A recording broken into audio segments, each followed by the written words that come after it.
Bienvenue dans ce cinquième et dernier épisode de la série Liberté radicale dans laquelle j'explore avec vous ce sujet de comment incarner, comment accéder à sa liberté radicale.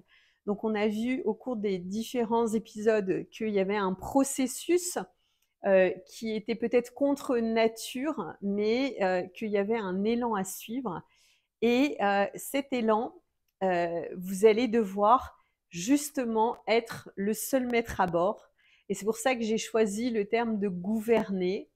Gouverner parce que personne finalement ne va venir vous chercher et c'est à vous justement de créer et d'accéder à votre propre liberté. Ne comptez pas sur les autres pour vous apporter de la liberté. Ça va être vraiment à vous d'être maître à bord et de gouverner. Alors, pas dans le sens de pouvoir, mais plutôt d'être dans votre puissance pour pouvoir justement accéder à cette nouvelle façon d'être libre et de vie et de réalité et de ne pas attendre qu'on vous donne la permission. Donc bienvenue dans ce dernier épisode de la série où là on va parler de gouverner sa vie, de co-créer sa vie, de créer aussi ses propres règles et c'est pour ça que j'aime beaucoup le mot de gouverner. Finalement c'est être conforme à ses codes, créer son propre ouais, ses propres règles de valeur pour aller conquérir votre liberté sans avoir besoin de demander à quiconque de demander l'autorisation.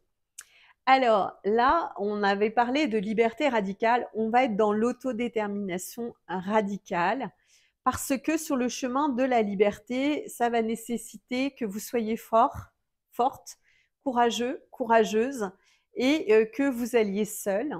C'est en général un chemin qui se parcourt seul, même si on peut être accompagné, mais c'est quelque chose d'intériorité, d'intérieur qui se fait seul.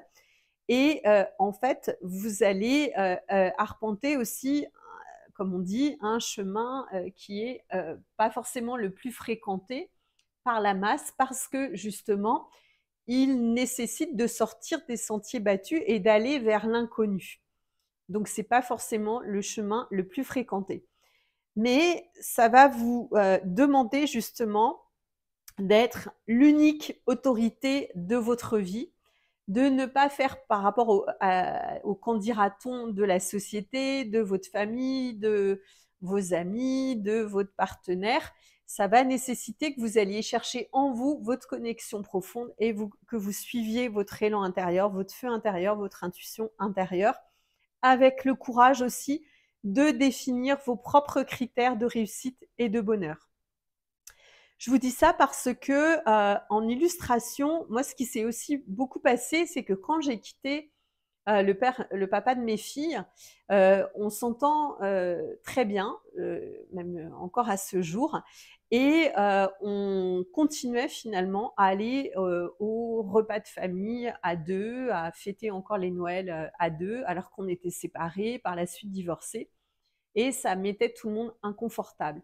Mais moi, j'ai toujours choisi, en fait, si je suis partie, c'était pas véritablement pour le quitter lui, c'était plutôt que j'avais l'appel d'une vie beaucoup plus grande, beaucoup plus puissante, beaucoup plus qui demandait vraiment de voilà de pouvoir être libre et seule pour pouvoir faire un petit peu tout ce que l'univers avait prévu pour moi et encore une fois que je ne savais pas à l'avance et toute cette entre guillemets carrière dans l'accompagnement, dans la spiritualité, dans le développement personnel, dans la thérapie, dans tout ce qui est processus corporel.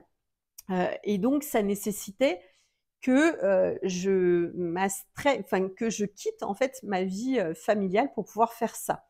Et donc, bien sûr que on va sortir des sentiers battus, donc on va être jugé, on va être critiqué, donc il faut aller au-delà des jugements, au-delà des critiques, et bien sûr que tout ce que je fais est complètement insensé. Là, quand j'ai lâché aussi ma dernière maison, c'était complètement insensé. De la même façon que prendre une maison de 90 mètres carrés aussi avec un loyer parisien quand on est seul et qu'on vient de se séparer, c'était complètement insensé. aller dans la thérapie alors que j'étais dans l'avocature et dans le juridique, c'était complètement insensé. Là, partir à la Réunion pendant 1 an, c'est complètement insensé dans le sens où j'avais pas vraiment prévu ça et je sais même pas comment j'ai réussi finalement à le matérialiser, mais ça s'est fait malgré moi. Donc vous voyez, il y a beaucoup de choses qui vont être insensées et en fait, ça va beaucoup faire appel à votre créativité si vous savez suivre votre guidance intérieure. Voilà. Donc l'idée, ça va être de rester profondément ancré. Ça, c'est très important de rester ancré, incarné et connecté à ses valeurs profondes et de ne pas suivre ce que les bons conseils des autres, mais vraiment de vous fier à votre guidance intérieure. J'en reviens toujours au même, mais moi, ça a été ma grande force. On m'a proposé plein de choses et pourquoi j'ai réussi dans tout ce que j'ai entrepris, c'est parce qu'à chaque fois, j'ai su dire non. Non aux objets brillants, non à des collaborations juste pour être vue, non à certaines choses qui étaient hors de mes valeurs, qui sont très fortes au niveau de l'intégrité, de l'éthique, de la souveraineté, de la liberté. Donc j'ai beaucoup dit non en fait, et ça c'est une grande force aussi. Donc gouverner pour aller chercher sa liberté, souvent ça va être de dire non et de se créer ses propres règles, c'est-à-dire de définir des principes qui sont non négociables pour vous, qui vont être axés sur vos valeurs. Voilà, ça a été le cas pour moi. Il y a des choses que j'ai totalement refusé de faire et que je refuse encore. Il y a des choses que je vois qui me semblent, voilà. Et l'idée, c'est d'aller co-créer et construire son propre système de vie et de l'alimenter avec vos propres briques et pas forcément celles de la société. Et ça, c'est tout un challenge parce que finalement, moi, quand je regarde ma vie, elle ressemble à celle de personne d'autre. Il n'y a rien de comment dire, de très commun dans ma façon de vivre, dans ma façon d'être, dans les choix que je fais, dans le temps que j'ai pour moi, dans la façon dont je travaille. Je refuse, par exemple, de être soumis à tout ce qui est l'esclavagisme Instagram ou des réseaux sociaux. Donc là, je prends beaucoup de plaisir à publier sur YouTube. Donc, ça ne me coûte pas de publier souvent parce que tout ce qui est oral, c'est très facile pour moi. Mais après, de devoir me dire, m'astreindre, je dois publier tous les jours pour être vue ou je dois faire ci et ça, on retourne dans un esclavagisme moderne. Et malheureusement, il y a beaucoup de nouveaux esclaves qui ont voulu sortir du salariat et qui se retrouvent finalement en tant qu'auto-entrepreneur ou en tant qu'entrepreneur à être encore plus surbookés, à avoir des burn-out parce que ils ne respectent pas leur corps. Moi, je respecte les moments justement de ma vie où je suis en période du désert, où c'est les montagnes russes. Ça m'arrive de moins en moins souvent, mais j'ai des traversées du désert, j'ai des pages blanches, j'ai des pages vides, des fois avec une baisse de revenus, mais j'accepte. Des fois, pendant longtemps, j'attends de recevoir ma guidance intérieure et je ne l'ai pas. Et par contre, quand je l'ai, là, ça démarre au quart de tour. Donc, j'apprends en fait à me reposer, là, ce qui est le cas actuellement dans le Gers où je suis. J'apprends à me reposer pour les périodes aussi où je sais que ça va partir en intensité et en expansivité ou en expansion plutôt. Et là, il faudra que je sois prête. Donc, je sais ne pas brûler les étapes, ne pas forcer. En fait, maintenant, je force plus.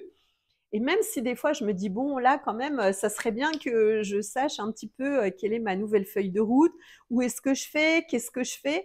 J'ai des petites prémices, j'ai des petites intuitions, mais j'ai pas forcément encore tout le menu. J'ai pas forcément tout qui se déroule et qui est accès à tout ce qui va arriver, ce qui est logique, vu qu'on est dans une réalité où même si on a envie de contrôler tout, en fait, on ne contrôle rien du tout. Donc ça, je l'ai accepté.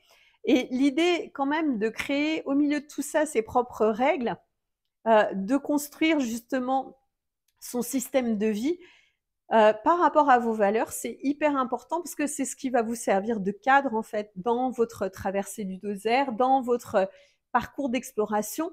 véritablement, c'est ça qui va vous servir de cadre en fait. Donc, c'est ultra important de fixer son mode de vie. Et voyez, moi, par exemple, les nouvelles règles que je me suis fixées, et bien justement, c'est de ne pas être astreinte à avoir des tâches tous les jours de publication, de connexion aux réseaux sociaux.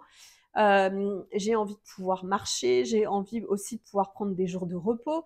Voilà, donc je vais me co-créer une réalité qui va être axée sur mes valeurs et sur mes besoins.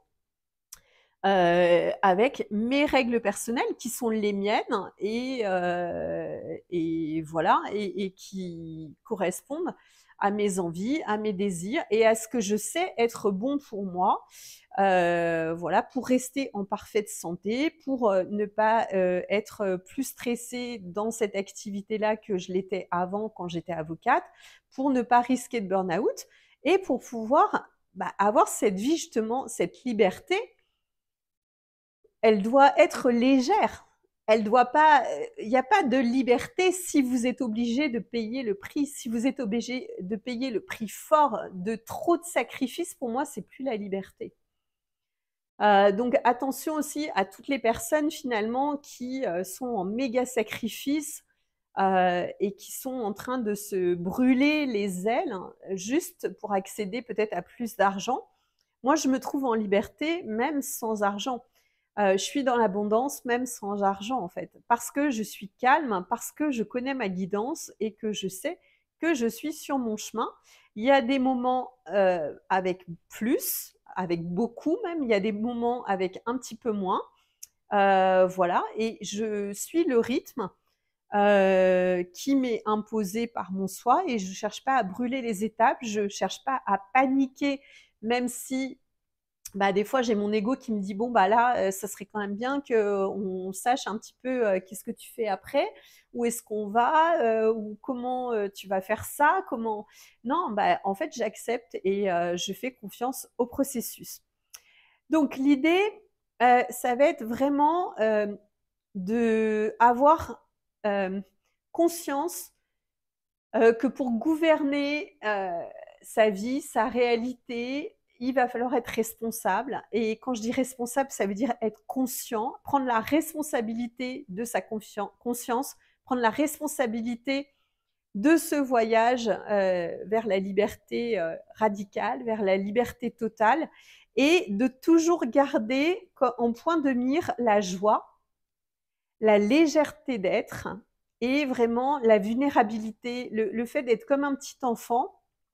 Si vous avez du stress, que vous faites trop de sacrifices, c'est que vous n'êtes pas sur un chemin de liberté et que vous n'êtes pas forcément votre propre souverain en votre royaume. C'est-à-dire que vous travaillez pour un système, vous travaillez pour une matrice. Moi, je refuse de faire ça. C'est pour ça que, ok, d'être visible, on accepte les règles du jeu qui sont de passer sur des réseaux qui ont été mis en place par la matrice, mais après, on ne devient ni esclave ni victime de la matrice. Donc l'idée, c'est vraiment de gouverner son propre monde pour être à cheval entre deux mondes et se préserver tout en étant incarné aussi dans cette réalité, dans cette matière, avec cette matrice qui nous gouverne aussi. Voilà, ce qu'il faut retenir à l'issue et pour clôturer ce dernier épisode, c'est que la liberté, elle ne vous sera jamais donnée. Il faut vraiment aller la chercher. C'est courageux d'aller la chercher. Ça demande beaucoup de courage, beaucoup de force, beaucoup de ténacité, beaucoup de discipline aussi. C'est aussi quelque chose qui se choisit. C'est un choix d'être libre et de ne pas aller dans l'ego qui pourrait vous dire mais non, en fait, reste où tu es. Non, non, la liberté, ça se choisit, ça se décide et ça s'incarne. Voilà, ça s'expérimente aussi dans l'inconnu. Voilà. Donc, pour toutes les personnes qui sont peut-être en stand-by ou qui attendent ou qui sont sur les starting blocks et qui attendent le début de la course, rappelez-vous bien qu'il n'y a personne en fait qui va vous déclarer le début de la course. C'est à vous tout de suite, maintenant, parce que pourquoi attendre finalement de décider de ce que sera votre nouvelle réalité sur vos bases à vous, avec vos règles à vous, en gouvernant en fait votre propre réalité pour accéder à votre liberté radicale en toute félicité, c'est-à-dire dans la joie la plus totale et dans la légèreté aussi la plus palpable. La légèreté, c'est super important d'être méga à l'aise et méga conscient et vraiment d'être dans cette légèreté d'être, de pouvoir accéder comme un enfant au nouveau, aux nouvelles opportunités, aux nouvelles possibilités et à vos nouvelles capacités et à des nouvelles activités. Voilà, j'espère que cette série Liberté radicale vous a plu. N'hésitez pas à me laisser vos commentaires. Voilà, je suis déjà en train d'enregistrer aussi d'autres séries sur des thèmes divers et variés. Si vous avez envie de certains thèmes, n'hésitez pas à me les laisser en commentaire. Je vous retrouve lundi. Ciao!